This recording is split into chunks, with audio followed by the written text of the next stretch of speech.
د لبنان د پوځ قومندانۍ او سیمه کې د امریکا لوړپوړي پوځي چارواکي د 3 اړخیز تړون د عملي کېدو په اړه خبرې کړې دي. د لبنان پوځ د دوشنبې په ورځ اعلان وکړ چې دغه هیواد د پوځ قومندان او سیمه کې د امریکا لوړپوړي پوځي چارواکي د هغه 3 اړخیز تړون د عملي کېدو په اړه خبرې کړې دي چې 13 اونۍ د امریکا، لبنان او اسرائیل ترمنځ لاسلیک شو.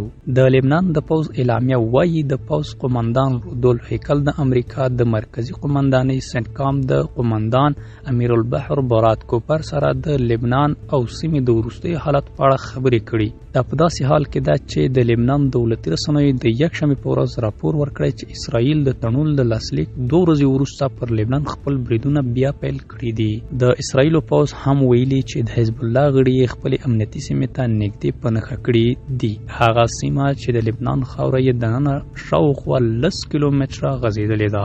د جمعې په ورځ لبنان او اسرائیل د امریکا په ملاتړ یو 3 اړخیز تړون لاسلیک کړ چې موخه یې د جګړو پای ته رسول دي. لبنان ژمنه کړې چې د غیر دولتي وسلوالو ډلو د بېوزلۍ کولو او د هغوی د اړوندو جوړښتونو د له منځه وړلو له لارې پر خپلې ټولې خاورې خپل حاکمیت بیرته ټینګ کړي. هغه اقدام کړی چې اسرائیلي ځواکونو د تدریجي وتلو لپاره په زمینه برابره کړي. اسرائیل او امریکا حزب الله یو ترهګره ډله بولي، خو اروپایي ټولنې یوازې د دې ډلې پوځي څانګه په تور لیست کې شامله کړي. د حزب الله استازی د لبنان په پارلمان کې هم حضور لري.